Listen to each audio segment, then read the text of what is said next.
Stephen Wiltshire from London is a star among savants. His nickname is the Living Camera.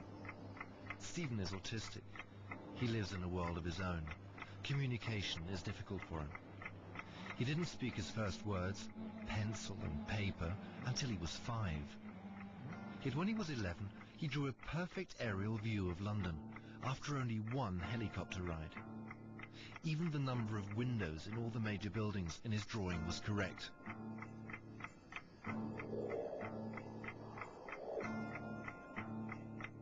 For this film, we're testing the living camera in Rome. Stephen has never seen the Eternal City from above before. After only a 45-minute helicopter flight, we'll ask him to draw a 5.5-yard panoramic picture of the historic city centre. Without having a second glance at it, Stephen has 3 days. In these 3 days, Stephen will have to keep thousands of details in his head. The innumerable cupolas, the tiny winding streets, all the balconies and windows of the endless array of houses, and each and every column and window arch of Rome's major sites, from the Pantheon to St. Peter's to the Colosseum.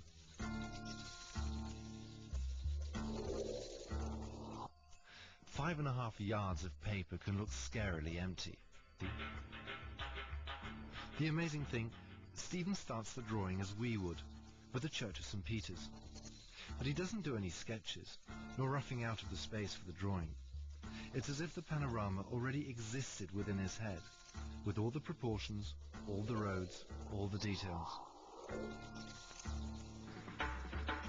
At the end of the second day, Stephen is a good halfway through his creation.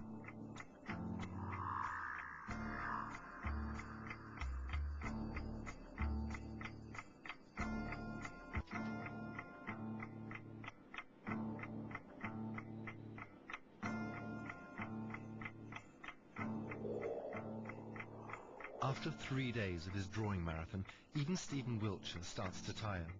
He has filled in more than 5 yards of paper in fine pencil. He has been restlessly aligning window to window and house to house, because Stephen loves to be applauded for his art. In the left corner, he's finally reached the ruins of the Forum Romanum. Stephen's sister Annette is rejoicing with him. He's made it. Obviously, he's pleased with his work. Yet our vexing question still remains. How precise was Stephen's ability to memorize? Is it really true that you could only see a single curve of the Tiber from above?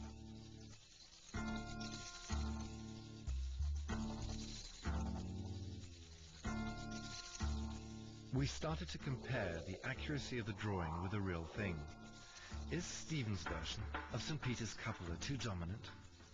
Yet here again, like with the curve of the Tiber, Stephen is frighteningly right.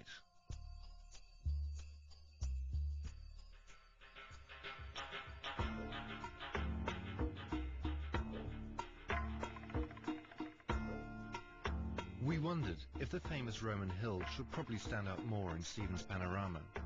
But again, Stephen had seen it better. From 1,000 feet up, the hills are, optically, almost level. Checking the Pantheon, we did discover some minor inaccuracies on the roof. But the number of columns of the portal is, again, absolutely correct.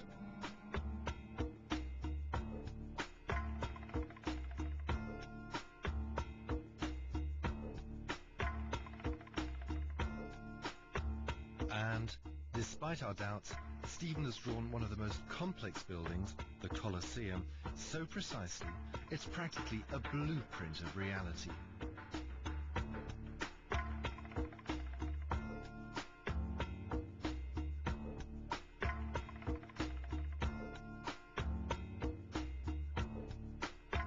Stephen was also accurate in the instances we checked of nameless buildings and side streets. Had he had more time, his sister Annette believes, he would have put in even more detail.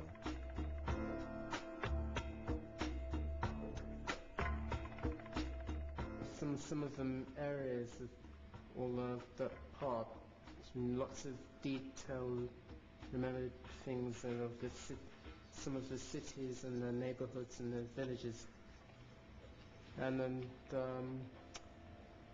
the easy part is St. Peter's and Forum and Colosseum, and memorize it by head and that, by memory.